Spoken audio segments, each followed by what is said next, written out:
കഴിഞ്ഞ ദിവസം അമേരിക്ക വ്യക്തമായി ഒരു കാര്യം പറഞ്ഞു. എടുക്കും തോറും വന്നു കൂടിക്കൊണ്ടിരിക്കാൻ ഞങ്ങളുടെ പക്കൽ മാജിക് പോട്ടൊന്നുമില്ല. ഇനിയും ഉക്രൈന് പണം കൊടുത്ത് സഹായിക്കാനും പറ്റില്ല. ഇനി അഥവാ അങ്ങനെ സഹായിച്ചാൽ ഞങ്ങളുടെ രാജ്യം മുന്നോട്ട് കൊണ്ടുപോകുക എന്നത് ഞങ്ങൾക്ക് ദുഷ്കരമായിരിക്കും. മാത്രമല്ല ഞങ്ങൾക്കും രാഷ്ട്രീയ തിരഞ്ഞെടുപ്പുകൾ വരുന്നുണ്ട്. സോ ഇപ്പോൾ ഞങ്ങൾക്ക് ഉക്രൈനെ സഹായിക്കാൻ യാതൊരു മാർഗവുമില്ല എന്ന് വ്യക്തമായി അമേരിക്ക പറഞ്ഞു കഴിഞ്ഞു. ഇതുമാത്രമല്ല, മറ്റേതെങ്കിലും രാജ്യത്തിന്റെ പക്കൽ പണം കൊടുത്ത് സഹായിക്കാൻ ഉണ്ടെങ്കിൽ തീർച്ചയായും അത് ചെയ്യുക. ഞങ്ങളുടെ പ്രശ്നമൊക്കെ പരിഹരിച്ചതിന് ശേഷം തീർച്ചയായും ഉക്രൈനെ ഞങ്ങളും സഹായിക്കാമെന്ന് അമേരിക്ക പറഞ്ഞിരിക്കുന്നു. ഇത് ശരിയാണ്. അമേരിക്ക ഉക്രൈനെ കുറച്ചായി കൈവിടാൻ ആരംഭിച്ചിരിക്കുന്നു. ഇതേ അവസ്ഥ തന്നെയാണ് അഫ്ഗാനിസ്ഥാനിലും സംഭവിച്ചത്. ഇതേ അവസ്ഥ തന്നെ ഉക്രൈനും വരുമെന്ന പല അപ്ഡേറ്റുകളിൽ, റഷ്യ ഉക്രൈൻ അപ്ഡേറ്റുകളിൽ പലതിനും നമ്മൾ പറഞ്ഞിട്ടുമുണ്ട്. അമേരിക്കയും കൂടി കൈവിട്ടതിന് ശേഷം ഉക്രൈൻ എങ്ങനെ ഈ റഷ്യ ഉക്രൈൻ യുദ്ധത്തിൽ ഓവർകം ചെയ്യുമെന്നത് വലിയൊരു ചോദ്യം തന്നെയാണ്. മാത്രമല്ല, അതിനു മുമ്പ് പല രാജ്യങ്ങളെ ഇതിൽ ഉൾപ്പെടുത്തും. ആ രാജ്യങ്ങളിലെല്ലാം റഷ്യയുടെ സ്പൈ ബ്രെയിൻ ഉപയോഗിച്ച് പല പ്രശ്നങ്ങളും അമേരിക്ക ഉണ്ടാക്കും. ഇതെല്ലാം പല വീഡിയോസിലായി നമ്മൾ കണ്ടതുമാണ്. കാരണം ഒരു സ്പൈ എപ്പോഴും സ്പൈ തന്നെയായിരിക്കും. ആ ഒരു സ്പൈ അത് ഹീറോ ആയാലും പിന്നീട് അത് വില്ലൻ ആയാലും സ്പൈ ബ്രെയിൻ രീതിയിൽ മാത്രമേ പ്രവർത്തിക്കുകയുള്ളൂ. ഒരു സ്ഥലത്ത് നിന്നും ഇൻഫർമേഷൻ കളക്ട് ചെയ്ത് അത് മറ്റൊരു സ്ഥലത്തേക്ക് പാസ് ചെയ്യണമെന്നുണ്ടെങ്കിൽ ആ സ്ഥലത്ത് എപ്പോൾ പ്രശ്നം ഉണ്ടാക്കണം, എത്ര ദിവസങ്ങൾ കഴിഞ്ഞ് പ്രശ്നമുണ്ടാകും, എത്ര മണിക്കൂർ ആ പ്രശ്നം നീണ്ടു നിൽക്കും, ഇതെല്ലാം കൃത്യമായി ഗണിച്ചിട്ടുണ്ടാകും. ഇതിന്റെ ട്രെയിനിങ് ഒക്കെ സ്പൈ വർക്കേഴ്സിന് കൊടുക്കും. പുടിൻ ഒരു സ്പൈ ആണ്. റഷ്യ ഉക്രൈൻ യുദ്ധം ആരംഭിച്ച സമയത്ത് തന്നെ പുടിൻ ഇതെല്ലാം കണക്കുകൂട്ടി വെച്ചിട്ടുണ്ടാകും. കാരണം അപ്പോൾ തന്നെ അദ്ദേഹം പറഞ്ഞിട്ടുണ്ടായിരുന്നു, ഇതൊരു യുദ്ധമല്ല, ഇത് സ്പെഷ്യൽ മിലിറ്ററി ഓപ്പറേഷൻ ആണെന്ന്. അപ്പോൾ തന്നെ പാശ്ചാത്യ രാജ്യങ്ങൾ ഇതെല്ലാം ഒന്ന് സൂക്ഷിക്കണമായിരുന്നു. അവർ ചെയ്ത തെറ്റിന്റെ ഫലമാണോ എന്തോ എല്ലാ രാജ്യങ്ങളിലും ഇപ്പോൾ പ്രശ്നം നടക്കുന്നുണ്ട്. റഷ്യ ഉക്രൈൻ യുദ്ധത്തിൽ എന്തൊക്കെ അപ്ഡേറ്റുകൾ വന്നിട്ടുണ്ട് എന്ന് ഈ ഒരു വീഡിയോയിലൂടെ അറിയാൻ പോകുന്നു. വോയിസ് ഓഫ് വിക്കിയിലേക്ക് എല്ലാവർക്കും സ്വാഗതം. ഹൂതീസ് ആണ് ഇപ്പോൾ അമേരിക്കയുടെ നൈറ്റ്മെയറായി മാറിയിരിക്കുന്നത്. മറ്റൊരു മാർഗവുമില്ലാതെ അമേരിക്കയുടെ നാഷണൽ സെക്യൂരിറ്റി അഡ്വൈസർ ജേക്ക് എന്താണ് പറഞ്ഞിരിക്കുന്നതെന്ന് അറിയാമോ? അൻസർ അല്ല അഥവാ ഹൂതീസ് അവരെ തീവ്രവാദ സംഘടനയാണ്. കഴിഞ്ഞ അപ്ഡേറ്റുകളിൽ നമ്മളൊരു കാര്യം പറഞ്ഞിട്ടുണ്ടായിരുന്നു. UK മറ്റു പല സംഘടനയെയും തീവ്രവാദ സംഘടനയായി അറിയിച്ചുകൊണ്ടിരിക്കുന്നു. അതുപോലെ തന്നെ മറ്റു പല സംഘടനകളും ഈ ഒരു ലിസ്റ്റിൽ വരുമെന്നത് കഴിഞ്ഞ വീഡിയോയിൽ ഞാൻ പറഞ്ഞിട്ടുണ്ടായിരുന്നു. അതേപോലെ ഇപ്പോൾ അമേരിക്ക ഹൂതീസിനെ തീവ്രവാദ സംഘടനയായി അറിയിക്കാൻ പറഞ്ഞിരിക്കുന്നു. അടുത്ത ഒരു പ്രധാന അപ്ഡേറ്റ് എന്നത് റഷ്യയിൽ നിന്നുമാണ്. റഷ്യക്ക് നാഷണൽ വെൽഫെയർ ഫണ്ട് എന്ന ഒരു ഫണ്ടുണ്ട്. ഇതിൽ 2021 ഡോളർ എല്ലാം എടുത്ത് മാറ്റിയിട്ടുണ്ടായിരുന്നു. ഈ ഡോളറിന്റെ ആവശ്യം ഇനിയില്ല. കാരണം ഡോളർ അവരുടെ എക്കണോമിയിൽ അല്ലെങ്കിൽ അവരുടെ വെൽഫെയർ ഫണ്ടിൽ ഉൾപ്പെട്ടിട്ടുണ്ടായിരുന്നുവെങ്കിൽ അമേരിക്കയുടെ ഉയർച്ചയും താഴ്ചയും ഈ വെൽഫെയർ ഫണ്ടിനെ സാരമായി ബാധിക്കും. സോ റഷ്യ, അതായത് റഷ്യൻ പ്രസിഡന്റ് പുടിൻ ഡോളറിനെ ഈ വെൽഫെയർ ഫണ്ടിൽ നിന്നും പൂർണ്ണമായും എടുത്തു മാറ്റി. കാരണം ഈ നാഷണൽ വെൽഫെയർ ഫണ്ട് എന്നത് ആ രാജ്യം മുഴുവനായും ഉപയോഗിക്കേണ്ട ഫണ്ടാണ്.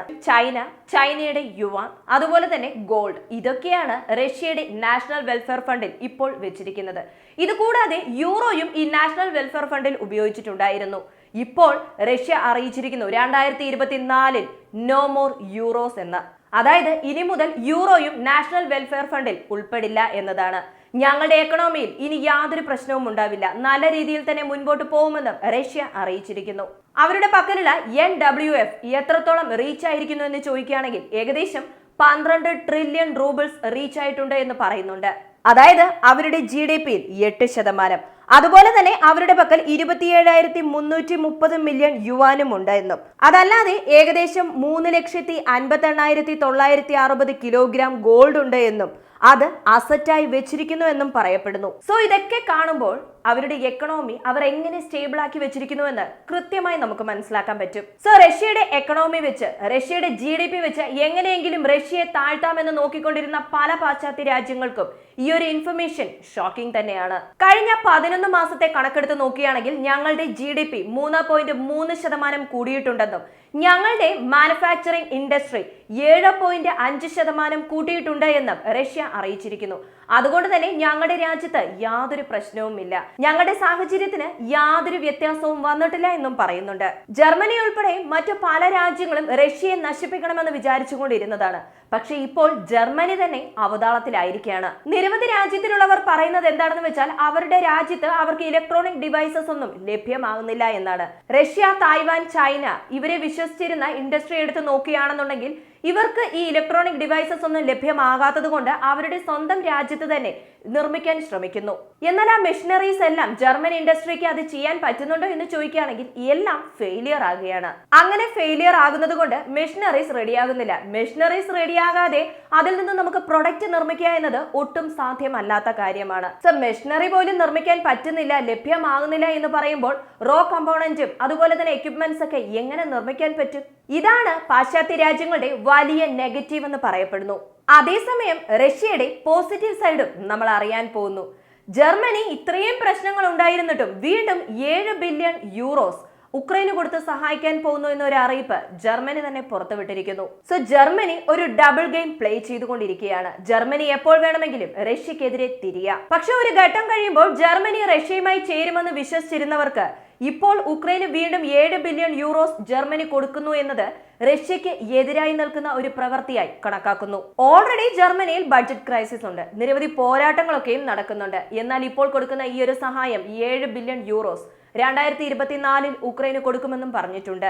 ഇതുമാത്രമല്ലാതെ ജർമ്മനിയുടെ സ്വന്തം അവസ്ഥയും അവരുടെ രാജ്യത്തെ അവസ്ഥയും ജർമ്മനി ഒന്ന് പരിഗണിക്കണമെന്നും പറഞ്ഞ് നിരവധി പേർ അവരുടെ അഭിപ്രായങ്ങൾ സോഷ്യൽ മീഡിയയിൽ ഷെയർ ചെയ്തുകൊണ്ടിരിക്കുന്നു. കഴിഞ്ഞ 12 മാസത്തെ കണക്കെടുത്ത് നോക്കുകയാണെങ്കിൽ ജർമ്മനിയുടെ GDP 0.3% കുറഞ്ഞിട്ടുണ്ട്. കണ്ടിന്യൂസ് ആയി ഇങ്ങനെ GDP കുറവ് വരുന്നത് കൊണ്ട് തീർച്ചയായും ജർമ്മനിയിൽ റിസഷൻ വരാൻ സാധ്യതയുമുണ്ട്. G7 രാജ്യങ്ങളിൽ അധികമായ കുറവ് വന്ന രാജ്യം ജർമ്മനി എന്നതും ശ്രദ്ധേയമാണ്. സോ ഇതെല്ലാം നോക്കുമ്പോൾ ജർമ്മനി എന്തോ ഒരു കാര്യത്തിനായി തയ്യാറായിക്കൊണ്ടിരിക്കുന്നു എന്നത് മാത്രം മനസ്സിലാകുന്നുണ്ട്.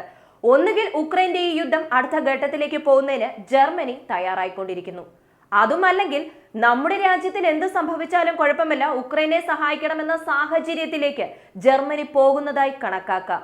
ഇതിന്റെ ഉത്തരം ജർമ്മനി തന്നെ പറയണം. ഈ ഒരു വീഡിയോയെ കുറിച്ചുള്ള നിങ്ങളുടെ അഭിപ്രായം മറക്കാതെ കമന്റായി ചേർക്കുക. വീഡിയോ ഇഷ്ടമാവുകയാണെങ്കിൽ ലൈക്ക് ചെയ്യുക, ഷെയർ ചെയ്യുക, ചാനൽ ഒന്ന് സബ്സ്ക്രൈബ് ചെയ്ത് സപ്പോർട്ട് ചെയ്യുക. വീണ്ടും അടുത്ത വീഡിയോയിൽ കാണാം. നന്ദി, നമസ്കാരം.